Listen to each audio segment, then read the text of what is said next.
भारत की पौराणिक कथाओं और आध्यात्मिक परंपराओं में एक ऐसा नाम है जो शक्ति, साहस और अटूट भक्ति का प्रतीक माना जाता है। वह नाम है हनुमान। हर वर्ष देश भर में बड़े उत्साह और श्रद्धा के साथ मनाई जाती है हनुमान जयंती। यह दिन भगवान हनुमान के जन्मोत्सव का प्रतीक है और उनके अद्भुत जीवन, पराक्रम और भगवान राम के प्रति उनकी अन्य भक्ति को स्मरण करने का अवसर भी। हनुमान जयंती उस दिव्य क्षण की याद में मनाई जाती है जब धरती पर जन्म हुआ उस महाबली का जिसने धर्म की रक्षा और सत्य की विजय में महत्वपूर्ण भूमिका निभाई। भारतीय मान्यताओं के अनुसार भगवान हनुमान केवल शक्ति के देवता ही नहीं बल्कि वे भक्ति, सेवा और समर्पण के सर्वोच्च उदाहरण भी है। पौराणिक कथाओं के अनुसार हनुमान जी का जन्म माता अंजना और वानर केसरी के घर हुआ था। माता अंजना ने कठोर तपस्या की थी और उनकी तपस्या से प्रसन्न होकर देवताओं ने उन्हें दिव्य संतान का आशीर्वाद दिया। कथाओं में यह भी कहा जाता है कि भगवान शिव की शक्ति का अंश उस दिव्य बालक में प्रकट हुआ। भारतीय पौराणिक कथाओं के अनुसार हनुमान जी को पवन पुत्र भी कहा जाता है। ऐसा माना जाता है कि वायुदेव ने उनके जन्म में महत्वपूर्ण भूमिका निभाई थी। एक कथा के अनुसार जब देवताओं का दिव्य प्रसाद माता अंजना तक पहुंचा तो वायुदेव ने उसे सुरक्षित रूप से उनके पास पहुंचाया।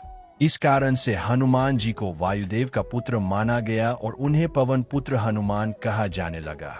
वायुदेव की ही तरह हनुमान जी में अद्भुत गति, शक्ति और ऊर्जा का संचार था। हनुमान जी के बचपन की एक अत्यंत प्रसिद्ध कथा है।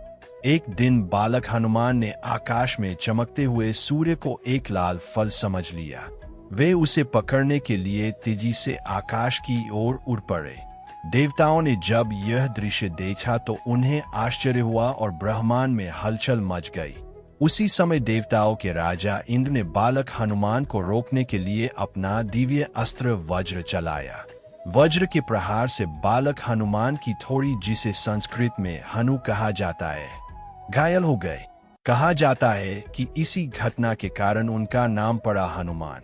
इस घटना से वायुदेव क्रोधित हो गए और उन्होंने पूरे संसार से वायु का प्रवाह रोक दिया। तब सभी देवताओं ने मिलकर बालक हनुमान को कई दिव्य वरदान दिए: अमृता, अद्भुत शक्ति और असीम ज्ञान। भारतीय महाकाव्य रामायण में हनुमान जी की भूमिका अत्यंत महत्वपूर्ण मानी जाती है। उन्होंने भगवान राम की सेवा में अपना पूरा जीवन समर्पित कर दिया।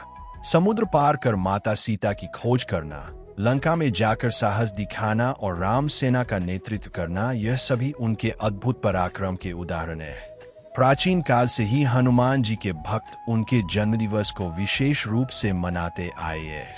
समय के साथ यह परंपरा पूरे भारत में फैल गई और आज यह एक महत्वपूर्ण धार्मिक उत्सव बन चुका है।